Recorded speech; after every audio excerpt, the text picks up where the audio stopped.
The global cues right now, and a couple of them which you need to keep an eye on. Excuse me. One is the US Fed meeting that kickstarts tomorrow. It's a two-day meeting, and Wednesday we will hear more about the state of economy and the stimulus expectations, which are really running high right now.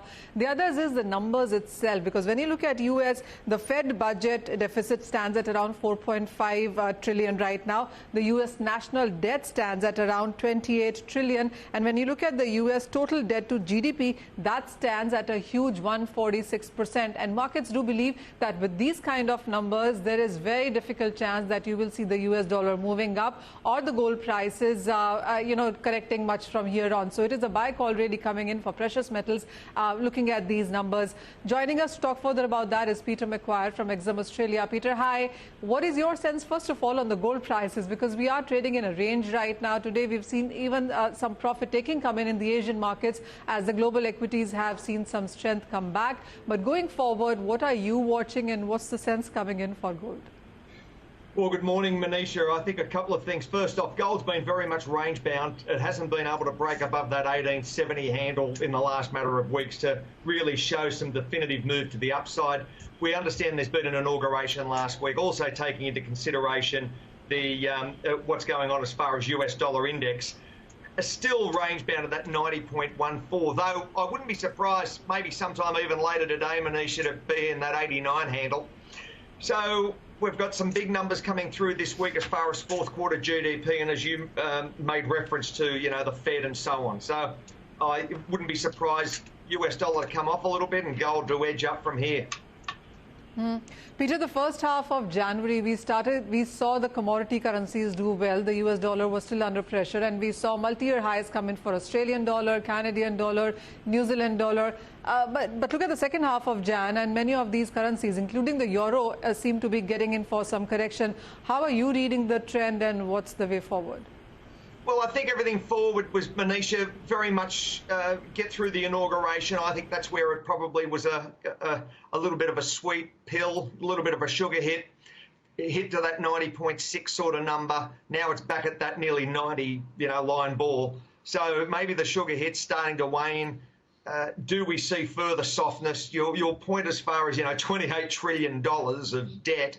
And then you're looking at, the GDP approaching an unbelievable number of 150% debt to GDP. So that could be achieved sometime this year. Unbelievable. I mean, you'd never thought of any economy would have that sort of number, that it was a first world economy. And there's the states hitting that sort of number. So that really pushes, I think, the gold story. And maybe we're looking at a 1900 handle sometime soon. How are you also looking at the crude oil prices, Peter? Because we've seen the year start on a positive note. We still are holding 8 to 10% of gains as we speak, when there have been a lot of supportive factors. The latest reason for profit taking has been the US inventories, where we've seen a huge gain come in. But from here, what is your sense on demand and the price movement or price forecast for this year? Well, I think also another thing that needs to be considered, we've had strong in the sense of re-engagement across that shale sector and rig count. So that's certainly come up from those lows that we experienced. So there's the first part. The second part is what's happening as far as the clean green initiative of the Biden administration. Too early to call, and what impact it's going to have to domestic production in the States. So I think that's something to examine probably, this time next month or maybe in March.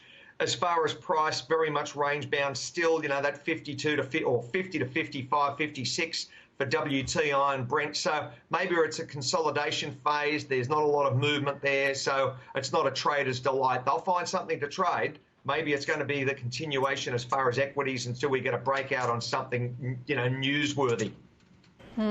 Also, much of the markets are now depending on the US stimulus expectation, and it's not really about how much anymore, it's about when. So, given, and the markets have been running ahead of that in any case, is it going to be, run on rumor and sell on fact kind of a rally, or do you think as and when the stimulus comes, we are headed in for another leg of gains from here for various asset classes?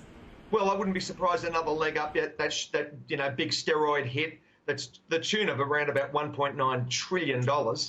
Chairman Powell is likely to reaffirm that it's too early to discuss tapering. So, that's as far as the Fed this week. So there's nothing really there to say to throw cold water on this, Manisha. So, we've got a big blitz as far as economic data, the fourth quarter GDP coming out for both Germany and US this week. So I'm really, hands on the wheel, holding very tightly to determine what the next storyline is to break. And it's possibly just going to be continued onward and upward, but be careful. That's the one thing.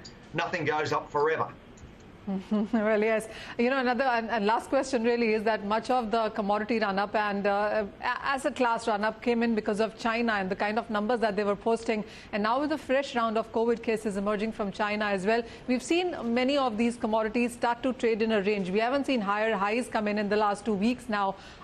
What kind of an impact are you seeing from China within Asia when it comes to commodity demand? I'm also mindful that the Lunar New Year, so Chinese New Year is only a matter of weeks away. It'll be a national shutdown, Manisha. So we all know that I'm not expecting a great degree of new news coming out of China in a lead up to that. So it's now, this is the status quo unless you see something major happen from a geopolitical frame. So I think it's just going to be consolidation at these sort of prices. We understand it's been strong buying, great demand. The storyline hasn't changed as far as, the super cycle due to massive global infrastructure spends and stimulus. The other side, as you mentioned, COVID, China, it's hard to determine the numbers. Let's see how that rolls by the end of the month. It's been a frightfully cold winter in that Beijing basin.